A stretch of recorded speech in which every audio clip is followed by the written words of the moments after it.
नमस्कार, मैं हूं पूजा सिंह। स्वागत है आप सभी का आपके अपने राजपथ और बुलंद आवाज पर। दोस्तों, 5 राज्यों में हुए विधानसभा चुनावों को भारतीय जनता पार्टी के लिए सेमीफाइनल बताया जा रहा था।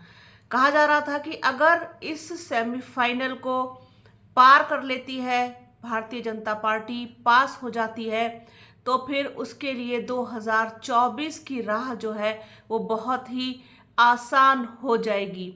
और नतीजे जो आए वो बेहद चौंकाने वाले आए। किस तरीके से भारतीय जनता पार्टी ने सेमीफाइनल को बहुत ही अच्छे नंबरों के साथ पास कर लिया, या यूँ कहें कि डिस्टिंक्शन में पास कर लिया तो गलत नहीं होगा। भारतीय जनता पार्टी की ये खूबी है कि वो चुनाव जीतना जानती है। किस तरीके से चुनाव की रणनीति बनाई जाए, किस तरीके से नीतियां बनाई जाए, किस तरीके से प्लानिंग की जाए, ये सब कुछ भारतीय जनता पार्टी को बखूबी आता है। उसके आगे इस मामले में सभी लोग बौने साबित होते हैं। खास तौर पर जितनी भी दूसरी पार्टियां हैं वो कहीं आसपास भी ठहरती हुई मुझे दिखाई नहीं देती भारतीय जनता पार्टी के इस मामले में, क्योंकि वो जिस तरीके से जितने सीरियसली चुनाव लड़ते हैं वो वाकई में जो है काबिल तारीफ है, और उसकी जितनी दाद दी जाए उतना कम है।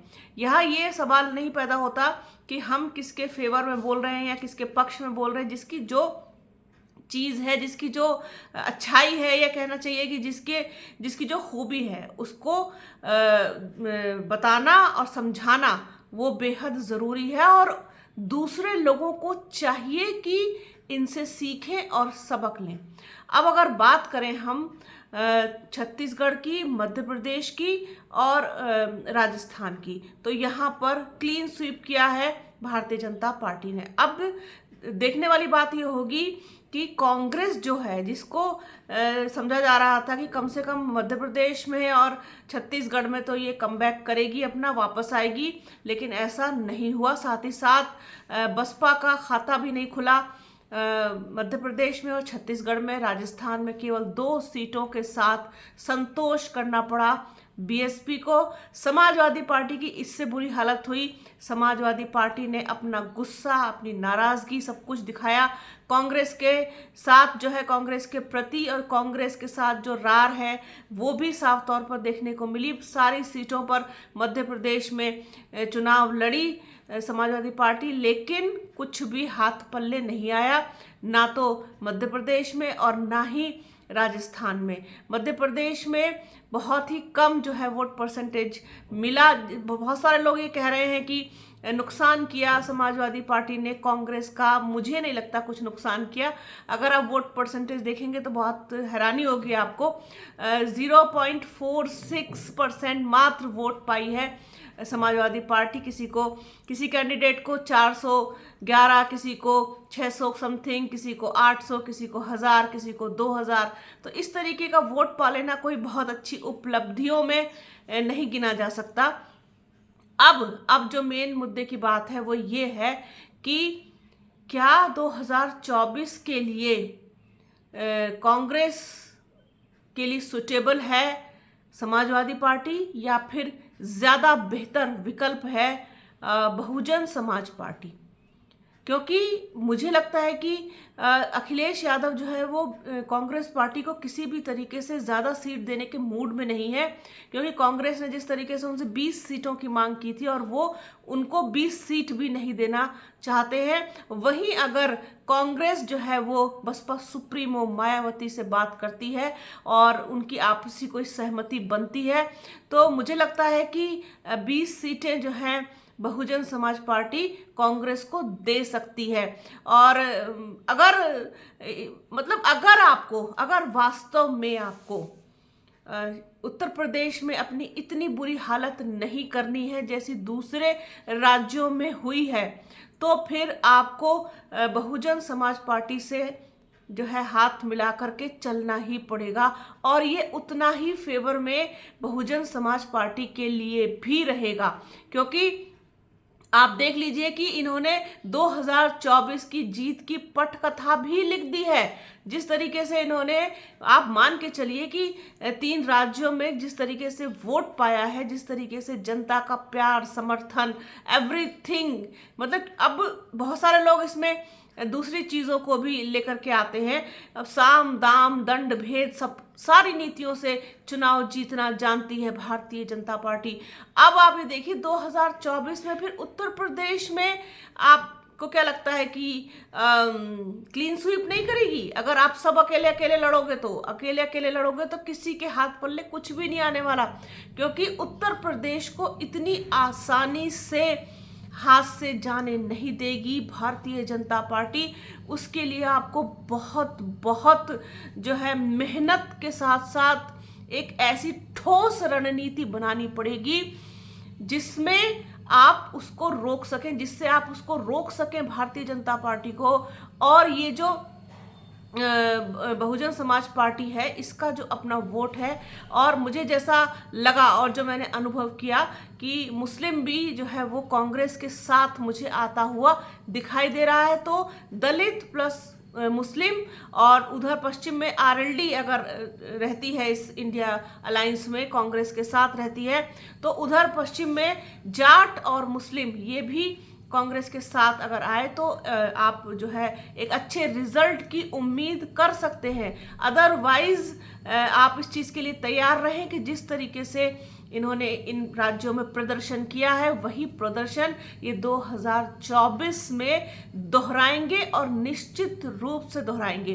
तो ऐसे में कांग्रेस के पास मुझे जो विकल्प दिखाई देता है, बहुत बेहतर विकल्प, और समाजवादी पार्टी से कहीं अच्छा विकल्प मुझे बहुजन समाज पार्टी दिखाई देती है, क्योंकि उसके पास कम से कम अपना खुद का वोट तो है, कम से कम खुद का वोट बैंक तो है, जो उसकी जान, उसकी ताकत माना जाता है।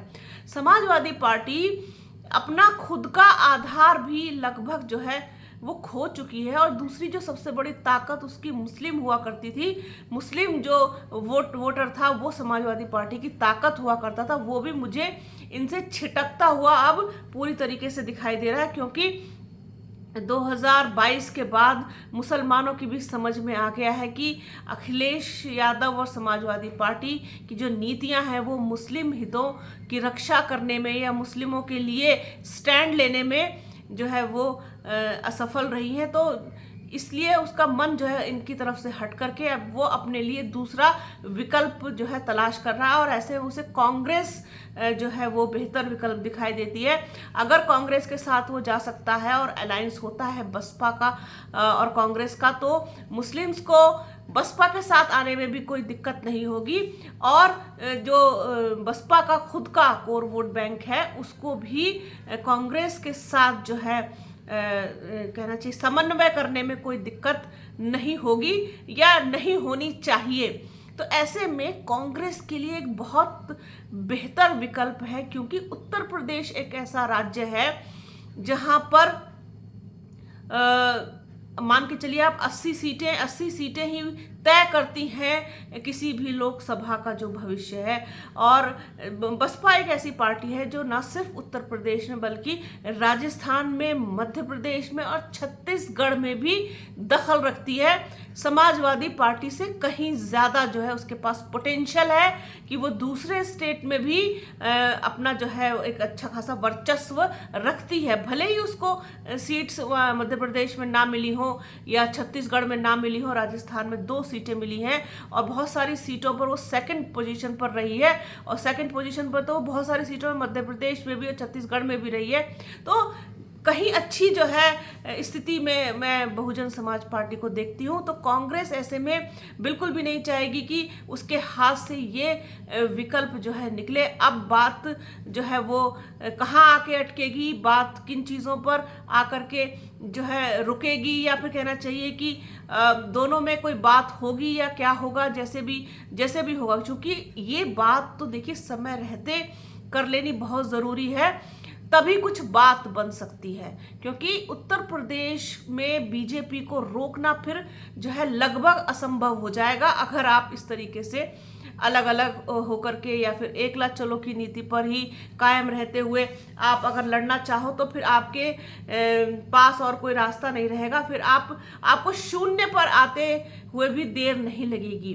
तो मुझे ऐसा लगता है कि थोड़ी सी समझदारी और थोड़ी सी जो कहना चाहिए कि बड़ा दिल रखते हुए, थोड़ा सा बड़ा दिल रखते हुए और थोड़ी सी महत्वाकांक्षाओं को कम करते हुए बहुजन समाज पार्टी को भी जो है कांग्रेस के साथ आने की पहल करनी चाहिए, क्योंकि उसके पास जिस तरीके से इस वक्त जो है 10 सीटें हैं, तो अपने वजूद की भी लड़ाई है और अपने सम्मान की भी लड़ाई है। तो इसमें इजाफा हो, और इजाफा अगर ना भी हो तो कम से कम ये जो वजूद है ये बचा रहे, ये बहुत इम्पॉर्टेंट है। और कांग्रेस के पास तो खैर खोने के लिए कुछ नहीं है, लेकिन अब रोकने के लिए कैसे जो है वो इनको हाथ पैर तो देखिए मारने पड़ेंगे, क्योंकि अगर आपको हाथ पैर नहीं मारेंगे तो फिर आप डूबने से आपको कोई नहीं बचा सकता। अभी स्थिति सबकी वैसी ही है, जैसे किसी भी तैरना ना जानने वाले व्यक्ति को अगर नदी में उतार दिया जाए, छोड़ दिया जाए, तो फिर वो हाथ पैर मारता है, और कहीं ना कहीं अगर हाथ पैर आप मारेंगे तो किनारे भी आप लग जाएंगे। तो 2024 में भारतीय जनता पार्टी का विजय रथ रोकने के लिए आपको बहुत ठोस प्लानिंग के साथ कांग्रेस और बसपा को एक साथ एक मंच पर होना चाहिए। उधर जैन चौधरी यानी कि रालोद को और इधर अनुप्रिया पटेल को या पल्लवी पटेल को, इनको साथ में होना चाहिए, क्योंकि ये ही एक ऐसा कॉम्बिनेशन है जो 2024 में उत्तर प्रदेश में, खास तौर पर उत्तर प्रदेश में भारतीय जनता पार्टी के विजय अभियान को लगाम लगा सकता है, रोक सकता है। अदरवाइज फिर तैयार रहिए आप, क्योंकि 4 राज्य ऐसे हैं, बल्कि 5 में अगर कहूँ ऐसे हैं जो फिर से 2024 में इनकी सरकार बनाने में मतलब पूरी तरीके से सक्षम है।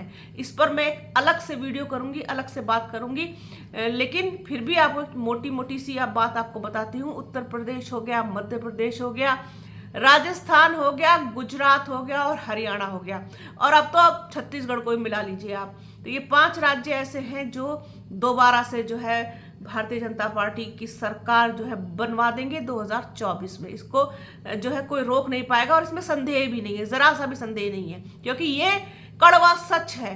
बाकी देश में समझ में आता है लोगों को, लेकिन इन राज्यों में बड़ी बेढब स्थिति है। इस पर कभी किसी और दिन बात करूंगी, लेकिन आज जो टॉपिक है वो ये है कि कांग्रेस को और बीएसपी को साथ आना चाहिए, तभी जो है कुछ बात बनेगी। तो ये एक चीज जो है जहन में आई, सोचा अपने दर्शकों के साथ इसको शेयर किया जाए। तो बने रहिए राजपथ और बुलंद आवाज के साथ। हमारे चैनल को लाइक कीजिए, शेयर कीजिए, सब्सक्राइब कीजिए, बेल आइकन जरूर दबाइएगा। अपना और अपनों का बहुत ख्याल रखिए। जल्द मिलूंगी आपसे एक नए वीडियो में एक नए मुद्दे के साथ। तब तक के लिए जय हिंद।